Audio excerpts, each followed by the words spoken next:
സൗജന്യ യാത്രയോടെ നഷ്ടം പെരുകുന്നു. സ്വകാര്യ ബസ്സുകൾ കൂട്ടത്തോടെ സർവീസ് നിർത്തുന്നു.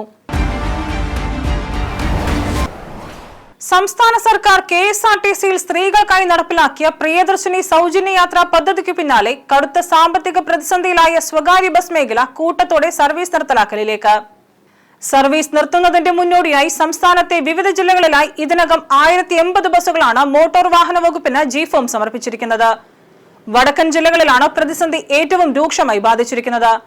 തൃശൂർ, കോട്ടയം, വയനാട്, കോഴിക്കോട്, എറണാകുളം, പാലക്കാട്, കാസർഗോഡ്, പത്തനംതിട്ട, കൊല്ലം തുടങ്ങിയ ജില്ലകളെല്ലാം കടുത്ത യാത്രാക്ലേശത്തിന്റെ നിഴലിലാണ്. സർവീസുകൾ പൂർണ്ണമായി നിർത്തുന്നതിന് മുന്നോടിയായി വണ്ടികൾ ഓടാതിരിക്കുന്ന കാലയളവിലെ നികുതി ഒഴിവാക്കി കിട്ടുന്നതിനാണ് ബസ് ഉടമകൾ G-ഫോം സമർപ്പിക്കുന്നത്.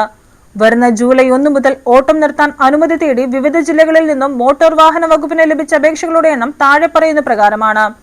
വയനാട് 250, തൃശൂർ 200, കാസർഗോഡ് 200, എറണാകുളം 180, മലപ്പുറം 120, പാലക്കാട് 90, കോഴിക്കോട് 70, കോട്ടയം 50.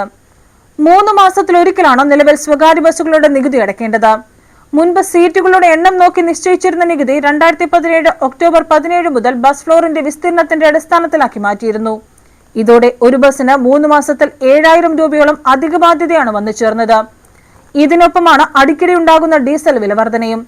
എന്നാൽ ഈ പ്രതിസന്ധികൾക്കിടയിലാണ് KSRTCയിൽ സ്ത്രീകൾക്ക് സൗജന്യ യാത്ര അനുവദിച്ച് സർക്കാർ ഉത്തരവായത്. ഇതോടെ സ്വകാര്യ ബസ്സുകളിലെ യാത്രക്കാരുടെ എണ്ണത്തിൽ വൻ ഇടിവുണ്ടാവുകയും പ്രതിദിനം 3000 മുതൽ 5000 രൂപ വരെ വരുമാന നഷ്ടം സംഭവിക്കുകയും ചെയ്തതായി ബസ് ഉടമകൾ വ്യക്തമാക്കുന്നു. ദിനം പ്രതിയുള്ള കളക്ഷൻ ഇല്ലാതായതോടെ ജീവനക്കാർക്ക് കൃത്യമായി കൂലി നൽകാനോ ബാങ്ക് വായ്പകളുടെ തിരിച്ചടവ് നടത്താനോ കഴിയാത്ത സാഹചര്യമാണ് നിലവിലുള്ളത്. ഇതേ തുടർന്നാണ് ജൂലൈ 1 മുതൽ സർവീസുകൾ പൂർണ്ണമായി നിർത്തിവെക്കാൻ ഉടമകൾ നിർബന്ധിതരായത്. മത്സ്യബന്ധന ബോട്ടുകൾക്ക് നൽകുന്നതുപോലെ ഡീസലിന് സബ്സിഡി അനുവദിക്കുക, നിലവിലെ റോഡ് ടാക്സ് 4-1 കുറയ്ക്കുക എന്നിവയാണ് ബസ് ഉടമകളുടെ പ്രധാന ആവശ്യങ്ങൾ.